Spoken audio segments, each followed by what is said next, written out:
sina njia nitatoka hapa Saudi Arabia na sina chochote. Sina hata shilingi. Siko kazi. Ndio yule mdosi wangu alinifukuza. Unajua hajawahi, yani sijawahi enda kazi nilipwe. Alinifungia sasa kwa nyumba, kwa choo, hataki hata nikule. Hataki nikule anything, lakini anataka akinifungulia niwe nafanya tu kazi. Na sasa ni nini kinazuia uweze kurudi? Lazima nipate exit, alafu unajua sina passport, hata yeye ndako na passport. Sitaki kitu kibaya kimpanyikie huko. Arudi tu, Mungu achunge yeye mpaka hapa. Unataka hii miaka Mungu amekupea mkae na yeye. Hii miaka yote Mungu ananipea mwaka 78. Arudi tukae na yeye. Natamani nikuje nione watoto wangu. Sitaki nikuje nikiwa kwa sanduku ama maiti. Ili nikuje nyumbani watoto wangu wanione. Triste wasikie upendo wa mama, wafurahie. Mama yao amerudi akiwa mzima.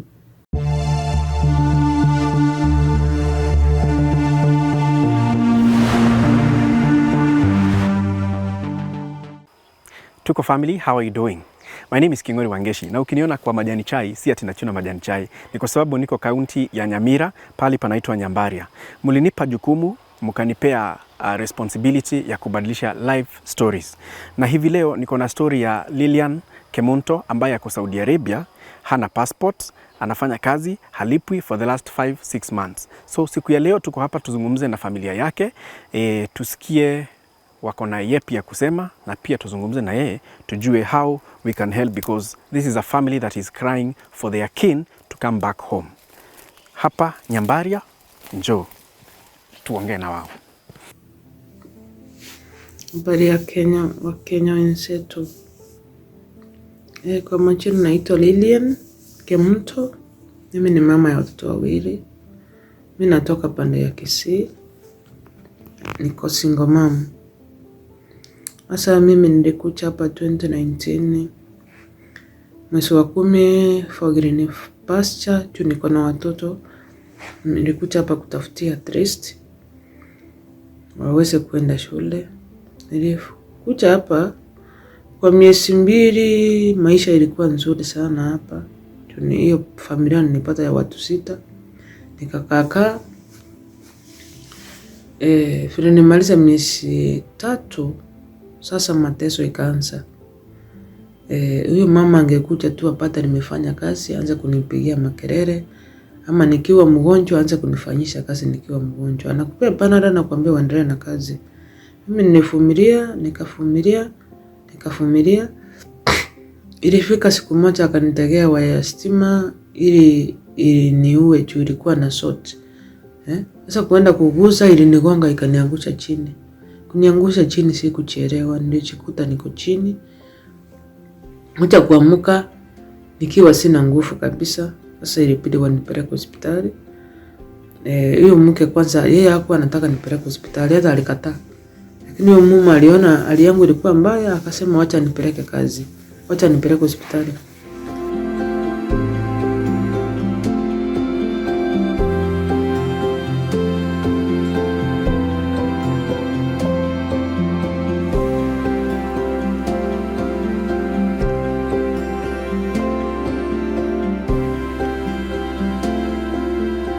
Tunashukuru sana mzee kutukaribisha hapa kwako. Karibu sana. Asante. Karibu. Tuanze kwa jina lako kamili. Jina langu naitwa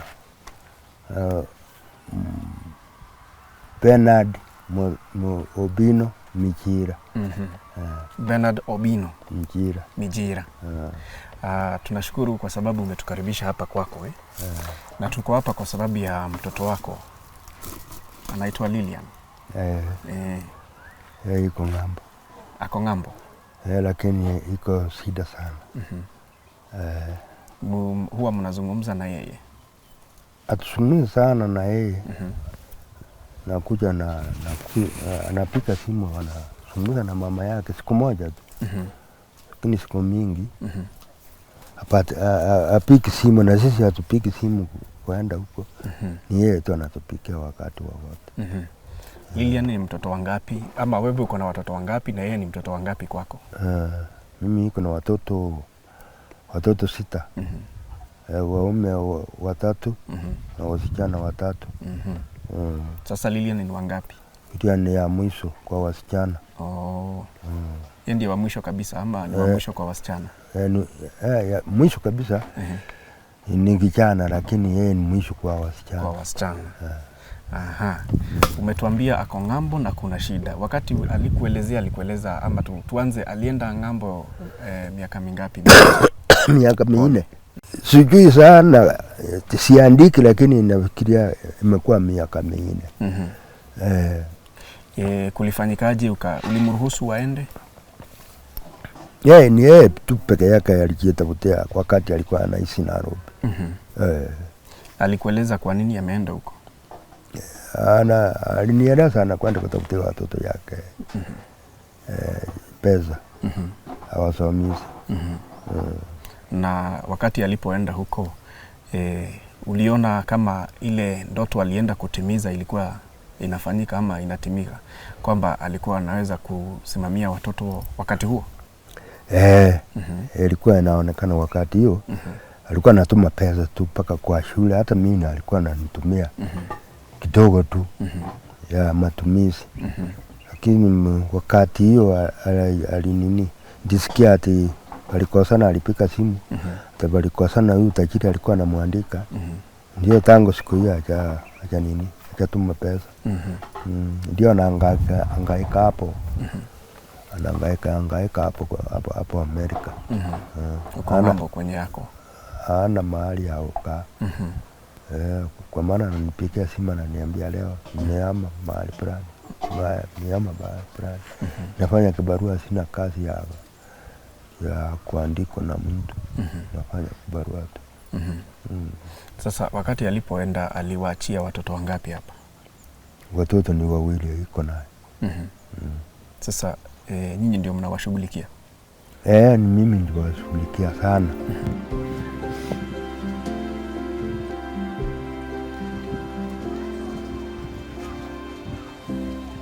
Meshak ako grade? Darasa la 5. Uko darasa la 5? Sasa huwa mnaongea na mam?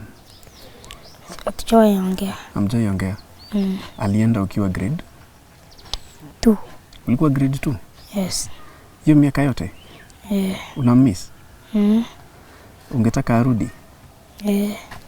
Wakati alikuwa hapa mlikuwa Nairobi ama mlikuwa hapa Nyamira? Mimi nilienda. Tena akanirudisha. Ulienda alafu akakurudisha hapa?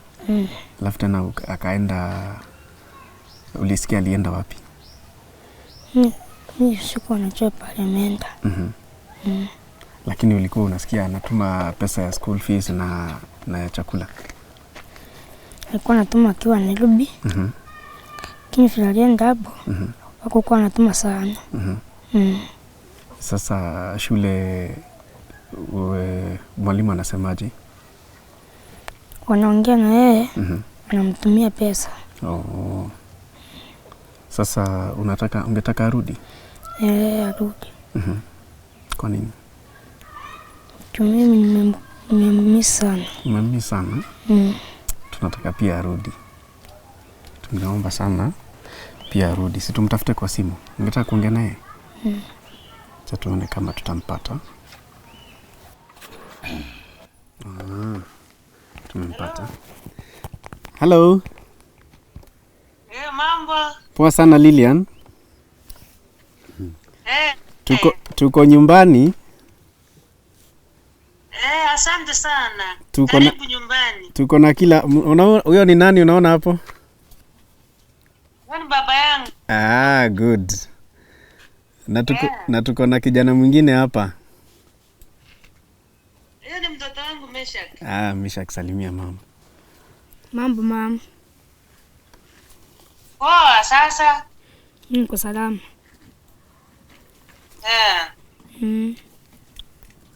Niambie. Mimi nimekumiss. Nataka kukuja nyumbani. Eh. Nikuja kuwaona. Utakuja siku gani? Mungu akinijalia, Mungu atanisaidia nitakuja. Sawa. Sawa. Haya. Na huyo kuna mwingine hapo Huyo ni bradangu. Ndiye ananifuata. Ametuambia hivyo. Ulete mama. Hello. Huyo ndio sasa kabisa. Hello. Hello. Mambo. Hello na kindugu. Mbiyande sisi. Poa. Sasa ni hali ya kung'ang'ana. Sasa ni vile tumekumisi mpaka sisi tumeshangaa.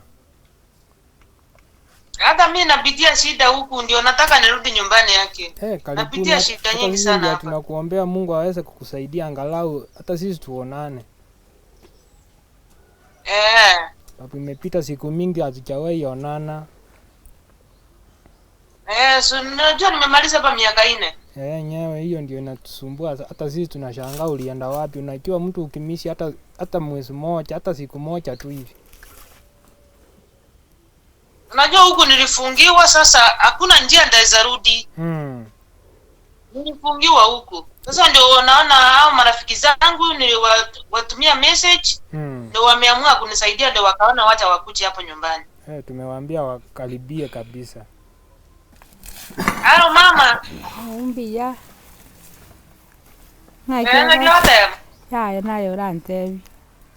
Kwa hapa Saudi Arabia napitia hali ngumu.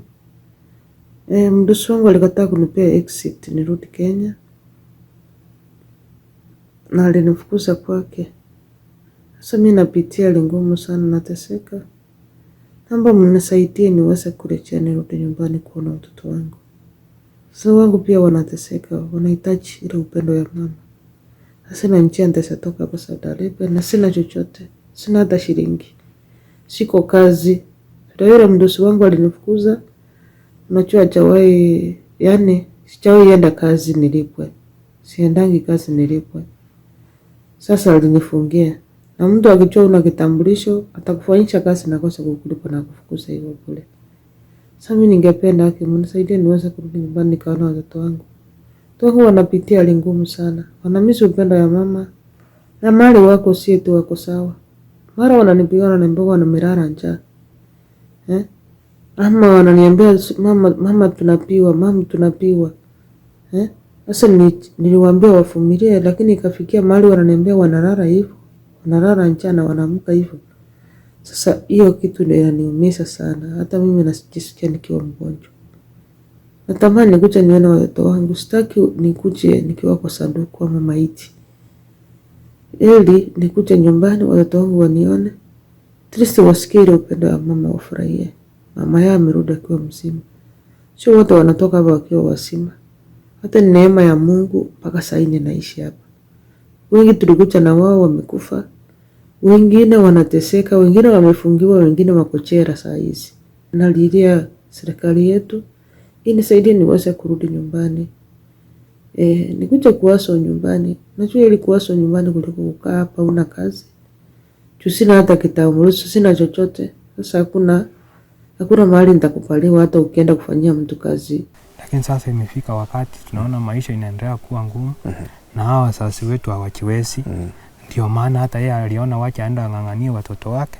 Wakikuja hapa anawatumia kitu yenye inawasaidia chakula wakule. Sababu sasa mzee wa Poma na mama yetu hapa ana kitu, wana nguvu.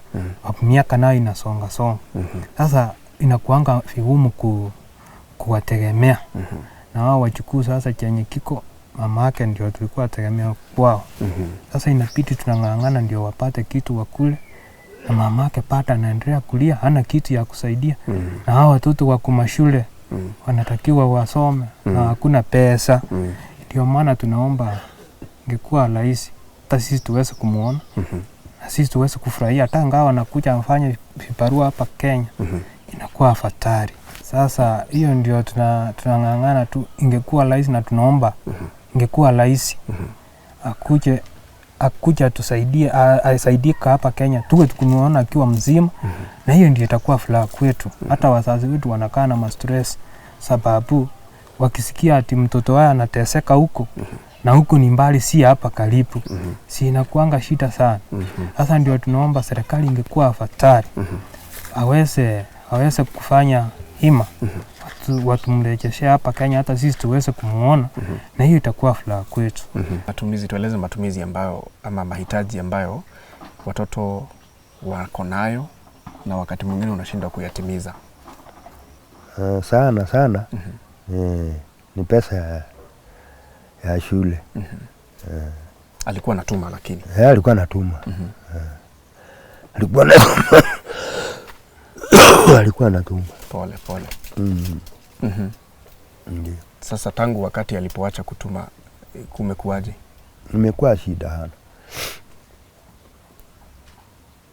Mwalimu anazungumza na wewe ama kunaendaje? Mwalimu anazungumza na mimi, hata mama yake. Sana ni mama yake wanazungumza na yeye. Ndiye alisimamia hiyo watoto yake shule. Anazungumza na hao Arabu, anatafuta pesa na anamatolea kwa shule hapo.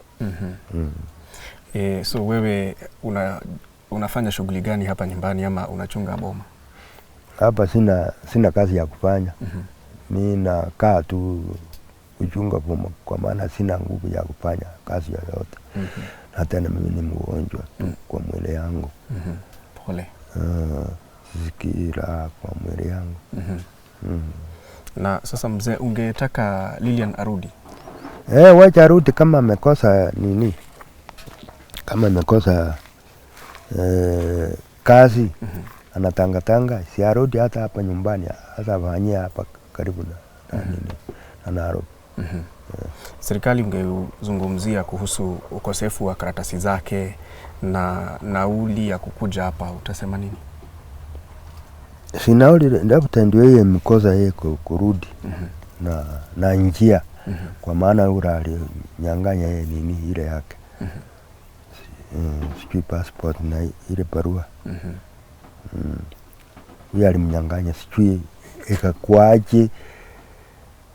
Alisema ati alimpeleka koti. Sijui ikakuaje, akamnyima hiyo passport yake. Sijui alifungwa, sijui hakufungwa, sijui sana hapa. Sielewi sana. Yeye ndiye anajua. Ndisikia namna hiyo tu. Ulisema kumnyang'anya ile cheti yake ya kuishi huko. So ndio nauliza, serikali ikiweza ijue vile anaweza pata cheti chake arudi. Hilo ndilo ombi lako ama namna gani? Hiyo mimi naona wacha rudi. Kama yeye analia kama iko shida hapa, hakuna hata kibarua ya kusimamia kufanya. Sikuacha arudi nyumbani. Kwa hivyo wakati alikuwa Nairobi ilikuwa mzuri zaidi kuliko? Ilikuwa change. Ilikuwa change. Na hapa sasa kitu inafanya yeye kukaa hapo vibaya, hana mahali ya kusimama. Ni yeye tu analia. Anasema anatangatanga tu kutafuta kibarua hapa. Mara anapata. Mara wengine wanakura yeye. Anasema wapi kipaji ya kuandika. Na muandika anafanya kazi, anapunguza yeye bila pesa. Bila kumlipa. Bila kumlipa. Sasa hawezi pata ya kutuma hapa. Sasa hawezi kupata ya kutuma hapa. Wakati alikuwa anatuma pesa haikukuwa shida sana. Haikuwa shida. Hapana, watoto walikuwa wanasoma vizuri. Hata sisi tulikuwa tunakula vizuri. Kwa maana alikuwa anatumia sisi chakula ya kukula. Sasa leo hatupati. Mpaka tunaongoja hata mwezi yaishe. Tuje tukapata ya majani ya chai hapo, shilingi 200 hivi. Tununue mahindi bila anakuwa ngumu kwa mturiro. Sasa tuko na shida tu ya chakula namna hiyo. Na kiangazi hii yote. Naomba serikali nisaidie kurudisha yeye. Uko na miaka mingapi Bwana Obino? Mimi? 78. 78. 78. 78. Ah. Yo ni ukweli, nilete ki nini? Kipande. Hai haukai. Waje nilete. Waje nilete. Haukai 78. Kwani unakula nini? Kwani unakula nini? Sinakula mboga hii tu ya majani. Ya kienyeji. Ya kienyeji. Hata mimi ndio nitakuwa nakula. Kama hiyo ndio inafanya ukae hivi. Sasa unahisi kwamba mtoto anafaa kurudi nyumbani mzee? Sitaki asumbuke hapo. Sasa atakuja kupata nini wakati gani? Bila analia namna hiyo, sina pesa, sina nini. Sasa wakati gani atakuja kupata hiyo pesa? Tena wakati gani atarudi hapa nyumbani? Kwa maana alinyang'anywa hiyo nini yake ya passport yake ya kurudisha hiyo. Hiyo ndio mimi naomba. Arudi nyumbani, serikali inisaidie kurudisha hiyo mtoto. Kwa maana si naona kama kuna wakati ataweza rudi. Na umesikia mambo ambayo hufanyika huko ng'ambo kwenye ako kwa watu wenye walienda huko wakati mwingine? Iko na wengine wanawalewa huko. Wanaletwa na masanduku Kenya. Nasikia iko shida hana hapo. Kuna shida. Hata saa hii mimi naomba tu Mungu anachunga hiyo mtoto. Kwa maana hana makao mazuri ya kuchungwa. Kama ni Mungu anatanga. Tuko family, najua mko na networks na ombi la mzee Bernard Obino kutoka hapa Nyamira County ni mtoto wake Lilian Kemunto arudi hapa nyumbani. Heri afanye kazi hapa Nairobi, hapa Kisii, hapa Nyamira, lakini waweze kumuona kama amerudi nyumbani, akuwe na watoto wake na waweze kusaidiana na wazazi wake. Unaona ni wazazi wa makamo wako na miaka kadhaa, kama yeye anasema ako na 78. Kwa hivyo tap into your network, tujue vile Lilian ataweza kurudi hapa nchini Kenya. Jina langu ni King'ori Wangeshi na sasa hivi nimeketi kwake nyumbani mzee Bernard Obino hapa Nyamira County.